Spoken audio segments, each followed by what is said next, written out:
warahmatullahi wabarakatuh. Perkenalkan, nama saya Anissa Melinda, NIM CMR 0180005, Program Studi S1 Kesehatan Masyarakat Reguler A Stikes Kuningan.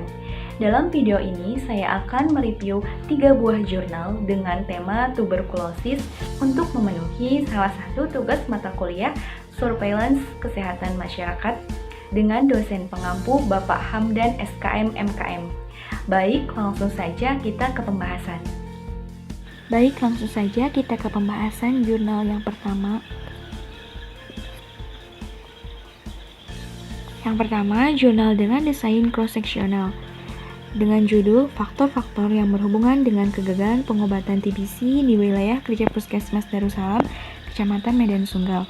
Penulis Ninda Wahyuni Eskep Nurse, Prodi Keperawatan Stikes Flora Medan, volume 7 nomor 2, publikasi Jurnal Keperawatan Flora, diakses pada tanggal 2 Juli 2014. Latar belakang, TBC merupakan penyebab kematian nomor 1 di antara penyakit menular dan merupakan peringkat ketiga dari 10 penyakit pembunuh tertinggi di Indonesia yang menyebabkan 100.000 kematian setiap tahunnya. Pengobatan TBC membutuhkan waktu panjang, sekitar 6 sampai dengan 8 bulan untuk mencapai penyembuhan dan dengan panduan atau kombinasi beberapa macam obat. Sehingga tidak jarang pasien berhenti minum obat sebelum masa pengobatan selesai yang berakibat pada kegagalan dalam pengobatan TBC. Tujuan secara umum yaitu untuk mengetahui faktor-faktor yang berhubungan dengan kegagalan pengobatan TBC di wilayah kerja Puskesmas Darussalam, Kecamatan Medan Sunggal. Secara khusus, yaitu untuk mengetahui hubungan faktor tidak adanya motivasi dengan kegagalan pengobatan TBC di wilayah kerja Puskesmas Darussalam, Kecamatan Medan Sunggal, dan untuk mengetahui hubungan tidak adanya dukungan keluarga dengan kegagalan pengobatan TBC di wilayah kerja Puskesmas Darussalam, Kecamatan Sunggal. Sampel dan populasi. Total sampling yaitu pengambilan sampel dengan cara mengambil seluruh sampel yang ada pada saat dilakukannya penelitian sebanyak 30 orang. Metode pengumpulan data dilakukan dengan 2 cara, yaitu data primer dan data sekunder. Seluruh data yang terkumpul kemudian dianalisis dengan menggunakan teknik analisis univariat dan analisis bivariat.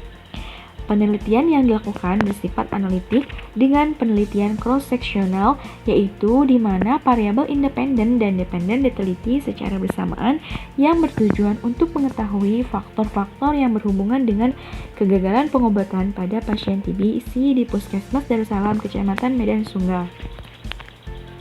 Hasil diketahui dari 30 responden dapat dilihat bahwasanya motivasi penderita TBC mayoritas baik sebanyak 28 orang dan minoritas motivasi penderita TBC tidak baik sebanyak 2 orang. Dan dapat juga diketahui bahwa dari 28 responden yang motivasinya tidak gagal, seluruhnya patuh minum obat yaitu sebanyak 28 orang. Dari 2 responden yang motivasinya gagal, seluruhnya gagal yaitu sebanyak 2 orang.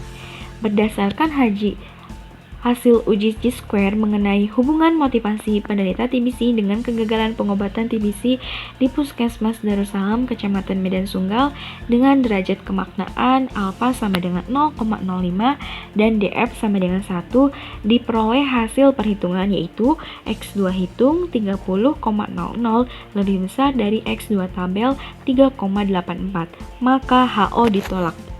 Kesimpulannya adalah ada hubungan antara dukungan keluarga penderita TBC dengan kegagalan pengobatan TBC di Puskesmas Darussalam. Pembahasan hubungan motivasi penderita TBC dengan kegagalan pengobatan TBC di Puskesmas Darussalam. Menurut Hidayat 2009, kondisi yang timbul akan memotivasi organisme untuk menanggulangi kebutuhan. Semua ini dikarenakan adanya dorongan. Dasar dari konsep dorongan adalah homeostatis, yaitu kecenderungan untuk mempertahankan lingkungan internal yang konstan. Ketidakpatuhan responden disebabkan motivasi terhadap kepatuhan minum obat tidak baik. Responden datang mengambil obat teratur sesuai dengan jadwal yang diberikan petugas, juga teratur datang untuk memeriksakan dahak, akan tetapi penderita malas minum obat dikarenakan penderita mulai lupa sebab sudah tidak setiap hari lagi minum obat. Pada fase awal pengobatan, biasanya penderita rajin untuk meminum obatnya setiap hari. Fase berikutnya, penderita mulai malas menelan obatnya karena keluhan penderita biasanya sudah mulai berkurang dan membaik. Hubungan dukungan keluarga penderita TBC dengan kegagalan pengobatan TBC di Puskesmas Darussalam. Dukungan keluarga merupakan dari penderita yang paling dekat dan tidak dapat dipisahkan. Penderita akan merasa senang dan tentram apabila mendapat perhatian dan dukungan dari keluarganya. Karena dengan dukungan keluarga tersebut akan menimbulkan kepercayaan dirinya untuk menghadapi atau mengelola penyakitnya dengan lebih baik. Menurut Kemenkes 2012. Ketidakpatuhan responden disebabkan dukungan keluarga terhadap kepatuhan minum obat tidak baik. Responden datang ke puskesmas ditemani oleh keluarga untuk mengambil obat yang sudah dijadwalkan oleh petugas, tetapi keluarga tidak menemani responden pada saat menelan obat.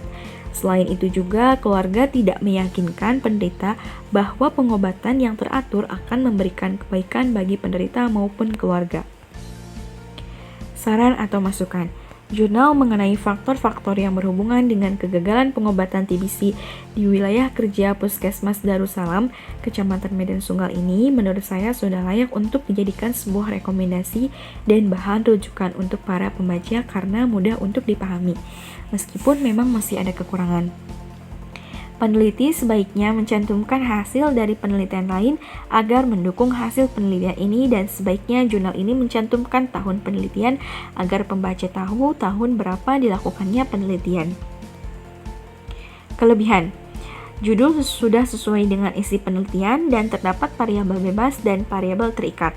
Teori sudah sesuai dengan penelitian, sudah mencantumkan tujuan penelitian secara detail, pembahasan sudah sesuai dengan tujuan penelitian, sudah mencantumkan desain penelitian, teknik analisis data, teknik sampling, dan jumlah sampel yang digunakan.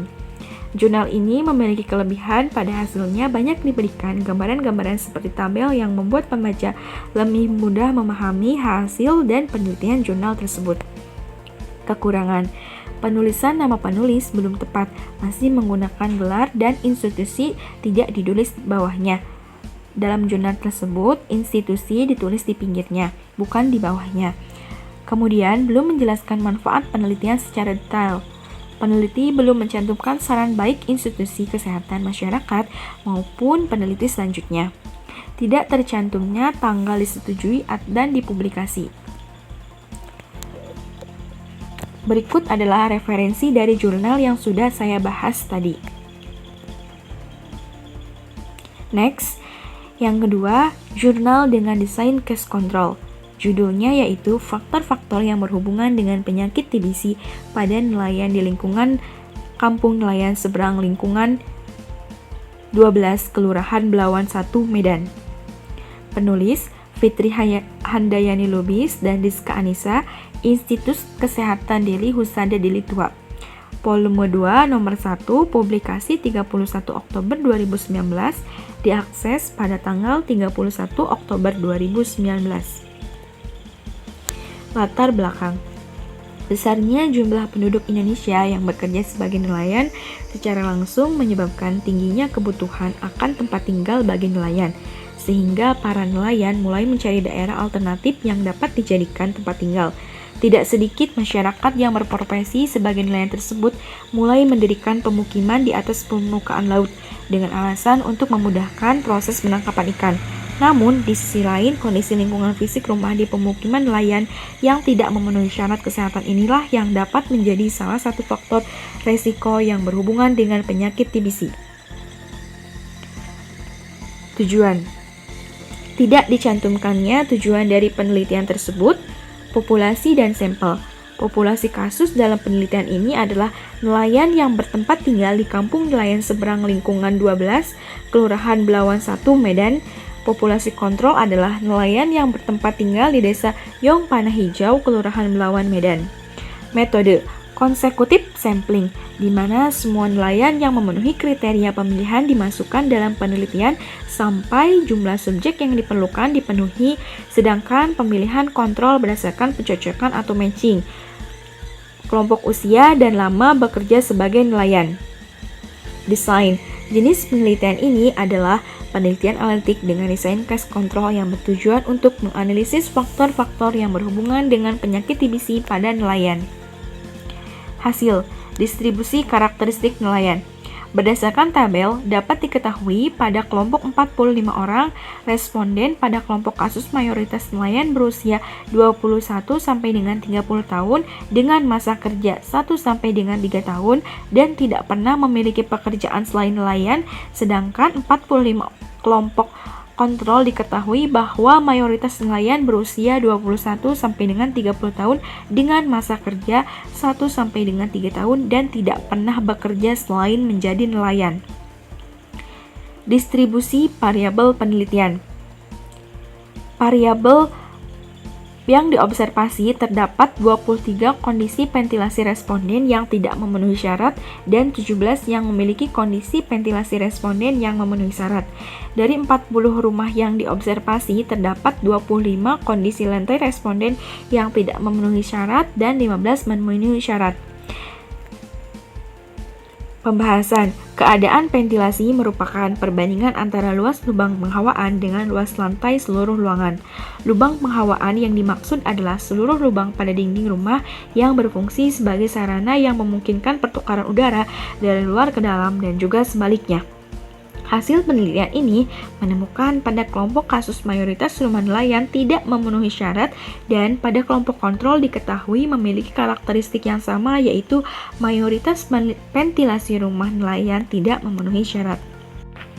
Keadaan suhu dikatakan memenuhi syarat apabila suhu berada pada batas kenyamanan suhu, yaitu 23,37 derajat Celcius dan tidak memenuhi syarat apabila lebih rendah ataupun lebih tinggi dari suhu nyaman. Keputusan Menteri Kesehatan Republik Indonesia nomor 829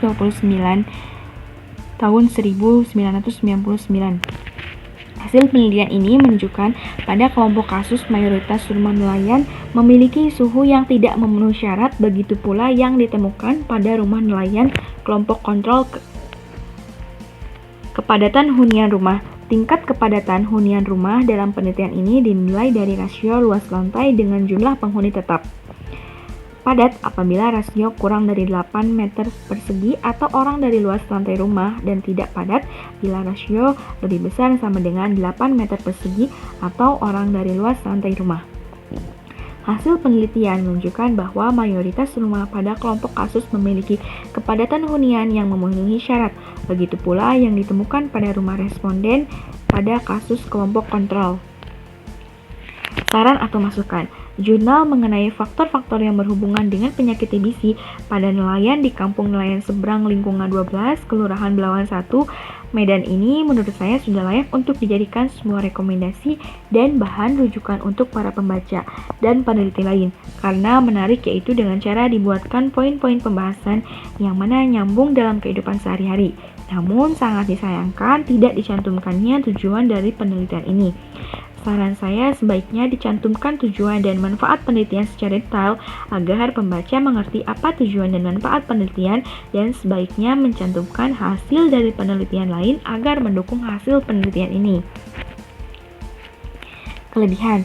Penulisan nama penulis juga sudah benar. Nama penulis ditulis di bawah judul tanpa gelar, diawali oleh huruf kapital tanpa diawali dengan kata oleh. Urutan penulis adalah penulis pertama, diikuti oleh penulis kedua, dan seterusnya. Sudah tercantum pula email penulis. Materi yang cukup lengkap terlihat pada sub-sub jurnal tersebut yang lengkap dan mendetail. Kata yang digunakan dalam jurnal ini juga bersifat baku dan sesuai dengan Kamus EYD Bahasa Indonesia. Kesimpulan dalam penelitian ini sangat mudah dan dipahami. Peneliti sudah mencantumkan saran baik institusi kesehatan masyarakat maupun peneliti selanjutnya. Teori yang digunakan sudah berkaitan dengan yang diteliti. Kekurangan. Pada poin pembahasan tidak dijelaskan faktor-faktor apa saja yang mempengaruhi mengapa metode pengukuran dianggap lebih akurat. Tidak dicantumkan pertanyaan apa saja yang digunakan dalam kuesioner. Ada beberapa data yang kurang dijelaskan mengenai asal rumus data tersebut. Tidak dicantumkan tujuan dari penelitian tersebut. Berikut adalah referensi dari jurnal metode case control. Next. Yang ketiga yaitu jurnal dengan desain cohort. Judul Multidrug Resistant Tuberculosis (MDR-TB), Tinjauan Epidemiologi dan Faktor Resiko Efek Samping Obat Anti-Tuberkulosis. Penulis Repiono P. Kusnanto, Piki Eko, Pelena Pakidi, dan Diah Nurwidiasi. Volume 46 nomor 4, publikasi Majalah Kedokteran Bandung, Reviewer Dr. Repiono, DRSPPK, diakses pada tanggal 4 Desember 2014. Latar belakang, multidrug resistant tuberculosis atau MDR-TB adalah kasus tuberkulosis yang disebabkan oleh Mycobacterium tuberculosis resistant minimal terhadap rifampicin dan isoniazid secara bersamaan dengan atau tanpa obat anti-tuberkulosis OAT. Lini 1 yang lain. Penata laksanaan klinis MDR-TB lebih rumit bila dibandingkan dengan TB yang sensitif karena mempergunakan obat anti-TB OAT lini 1 dan lini 2. Cara yang rasional untuk memilih obat anti-TB secara tepat adalah menggunakan obat dari yang paling kuat efek bakterisidisnya dengan toksisitas paling rendah sampai yang paling lemah dengan toksisitas paling tinggi. Terapi MDR-TB menggunakan beberapa jenis obat, sehingga menyebabkan beberapa permasalahan dalam hal toleransi terhadap obat-obatan tersebut. Respon masing-masing individu tidak dapat diprediksi, tetapi pengobatan tidak boleh dihentikan hanya karena ketakutan terhadap reaksi yang timbul.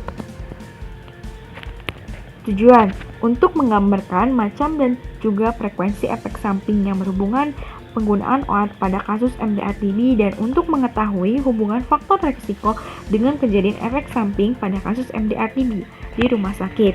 Sampel dan populasi yaitu pasien MDR-TB yang datang ke Poli PMDT, semua suspek MDR-TB terdapat 9 kriteria, diambil sputum sewaktu pagi sewaktu untuk dilakukan pengecatan Jill Nielsen.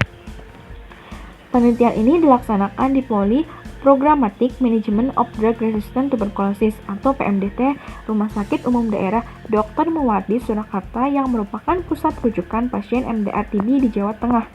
Penelitian ini merupakan penelitian kohort antara Januari 2011 sampai Juni 2013. Kriteria inklusi adalah pasien usia lebih dari 20 tahun dan terkonfirmasi sebagai pasien MDR-TB. Kriteria eksklusi apabila data penelitian tidak lengkap. Desain ini kohort yang bertujuan untuk mengetahui jenis, frekuensi, dan faktor resiko efek samping tersebut. Hasil: jumlah pasien yang terkonfirmasi MDR-TB adalah sebanyak 114 orang, yang terdiri atas 56 orang laki-laki dan 58 perempuan.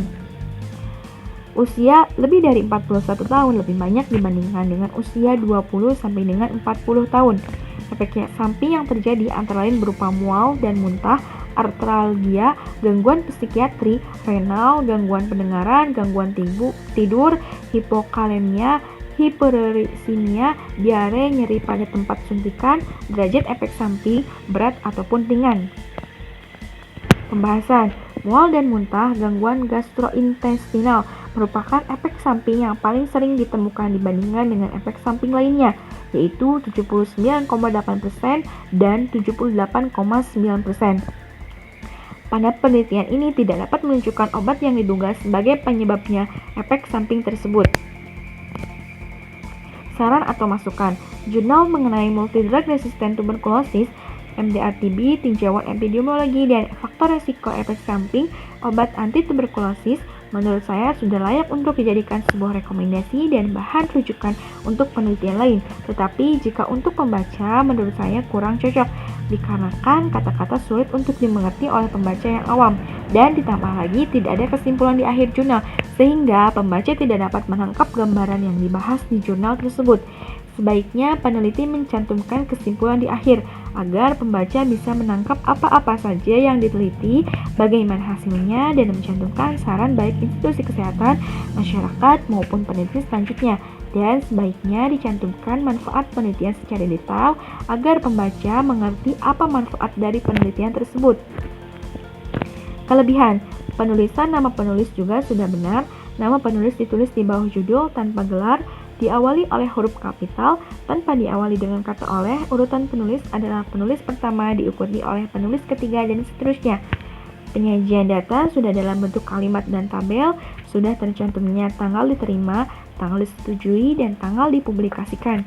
Kemudian, pada bagian abstrak, dalam penelitian ini sudah mencakup komponen latar belakang, tujuan, jumlah populasi, metodologi penelitian, hasil penelitian, kesimpulan, dan kata kunci. Penulisan judul sudah benar dicetak dengan huruf besar atau kapital dan tidak melebihi jumlah kata maksimum 15. Kekurangan: memiliki kekaburan makna di beberapa subjudul dan membuat pembaca sedikit bingung pada bagian hasil dan pembahasan karena dibahas secara detail dan rinci sehingga menyebabkan terlalu panjangnya pembahasan yang dipaparkan. Tidak adanya saran dalam jurnal, sebaiknya penulis mencantumkan saran baik untuk masyarakat maupun untuk penulis selanjutnya. Tidak adanya kesimpulan pula di akhir jurnal. Berikut adalah referensi dari jurnal dengan desain metode cohort. Sekian, terima kasih. Sekian hasil review 3 buah jurnal dari saya. Mohon maaf atas segala kekurangan. Wassalamualaikum warahmatullahi wabarakatuh.